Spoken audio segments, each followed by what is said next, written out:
নমস্কার বন্ধুরা, শ্রাবণী রান্নাঘর আপনাদের সবাইকে স্বাগত। সামনেই নীল ষষ্ঠীর উপোস, যা কম বেশি প্রত্যেক মায়েরাই করে থাকে। আজ তাদের জন্যই নিয়ে এসেছি সাবুদানার ফ্রুট ডেজার্টের রেসিপি। এই দারুণ টেস্টি ডেজার্ট যে কোনো পুজোতে সারাদিন উপোসের পরে খেতে কিন্তু দারুণ টেস্টি লাগে। তাহলে চলুন শুরু করি, সম্পূর্ণ ভিডিওটি দেখতে থাকুন, আশা করি আপনাদের খুব ভালো লাগবে। ডেজার্টটি তৈরি করার জন্য কিছু ফল নিয়েছি, আপেল, আঙুর, কলা ও বেদানা। ফলগুলো কেটে রেডি করে নেব। এবার একটা কড়াইতে নিয়ে নিয়েছি হাফ লিটার দুধ।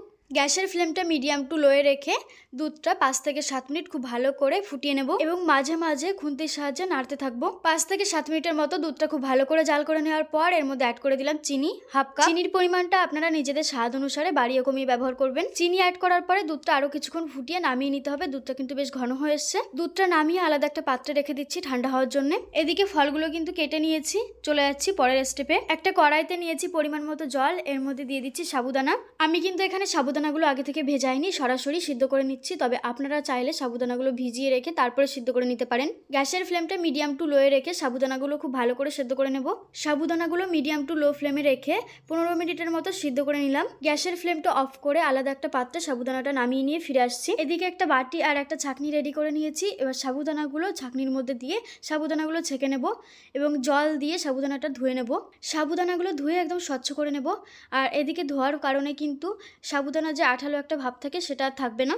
এই যে দেখুন সাবুদানাগুলো কত সুন্দর পরিষ্কার হয়ে গেছে। জাল করে ঠান্ডা করে নেওয়া দুধের মধ্যে এবার সাবুদানাগুলো খুব ভালো করে মিক্স করে নিচ্ছি একটা চামচের সাহায্যে।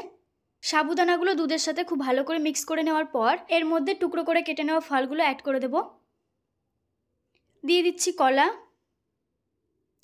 এরপর দিয়ে দিচ্ছি আঙুর। এখানে আপনারা আপনাদের ইচ্ছে মতো ফলগুলো ব্যবহার করে নিতে পারেন।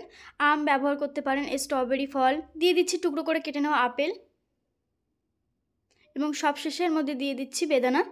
এখানে কিন্তু আপনারা ড্রাই ফ্রুটসও অ্যাড করতে পারেন। এবার এই সব কিছু খুব ভালোভাবে একসাথে মিক্স করে নেব। এই ডেজার্টটা অবশ্যই ঠান্ডা ঠান্ডা খেতে হবে এবং ঠান্ডা ঠান্ডা সার্ভ করতে হবে।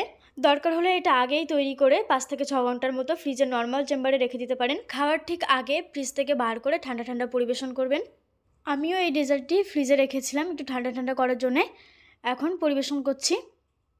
দেখুন কত সুন্দর লাগছে দেখতে। উপোসের দিনে সারাদিন ক্লান্তির পরে এক বাটি ঠান্ডা ঠান্ডা সাবুদানার ফ্রুট ডেজার্ট খেতে কিন্তু দারুণ লাগবে। তাহলে আজকে আমার এই রেসিপিটি আপনাদের কেমন লাগলো অবশ্যই কমেন্ট বক্সে কমেন্ট করে জানাবেন। রেসিপিটি ভালো লাগলে প্রতিবারের মতো একটা লাইক করবেন ও চ্যানেলটি সাবস্ক্রাইব করে পাশে থাকবেন। আজকের মতো এই পর্যন্ত, আবারও হাজির হয়ে যাবো নতুন কোনো রেসিপির সঙ্গে। ততক্ষণে সবাই খুব ভালো থাকবেন, সুস্থ থাকবেন। ধন্যবাদ।